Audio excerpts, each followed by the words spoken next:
If you feel like you're getting bored of your partner, then watch this because I'm about to save your relationship. Now, there's two main reasons for boredom to start up. One is lack of mental stimulation, and the second is lack of purpose. Now, what is lack of mental stimulation? To sum it all up real quick, you as a human need to overcome a challenge. You want to solve that puzzle, you want to beat that game.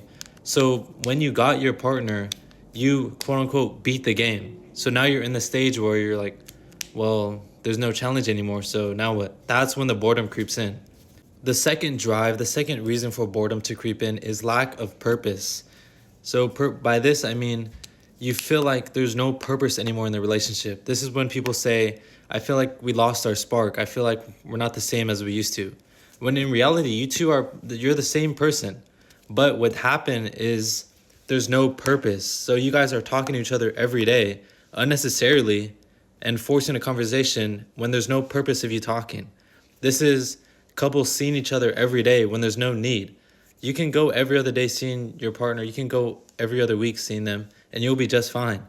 But seeing them forcing a conversation every day, forcing a phone call every day because you feel like you need to talk to them because you're in a relationship is what's going to cause lack of purpose. Because you're going to be on the phone and be like, why am I talking to him? We have nothing to talk about. I bet you the conversations go, what'd you do today? Nothing. What'd you do today? Nothing.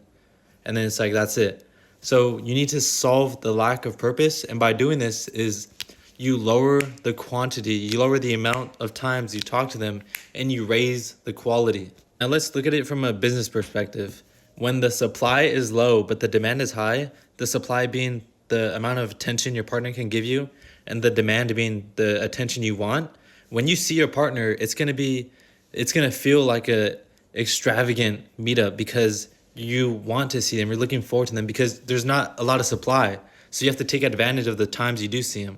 Versus if it's the other way around, when the supply is very high and the demand is very low, that's when you're forcing your partner to see you. That's when you're seeing them unnecessarily, but the demand isn't that high. You don't want to see them. That's when the purpose and the boredom starts to creep in.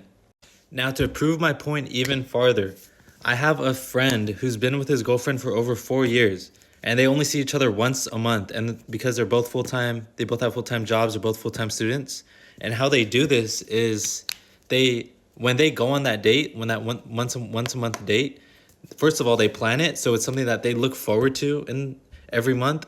But when they do go on that date, they go all out. I'm talking minimum $1,000 dates, $1,000, $2,000, $3,000 dates. So the quality of the date is probably the highest it can be, but the quantity, the amount of dates they go on is low.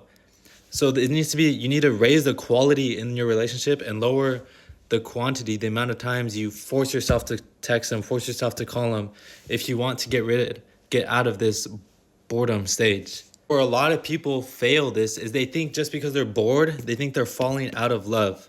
But this is not the case. It's just you're forcing yourself to see them. You're forcing yourself to be with them so much that there's no purpose in the relationship. So you just need to bring purpose back into the equation. And you do that by seeing each other less often. Because then when you see them, there's a purpose for you to see them. Like, I haven't seen them in a while. I want to tell them about how my week was. I want to tell them about how my month was. Anyways, those are my 2 cents. Now go save that relationship. Go marry that person.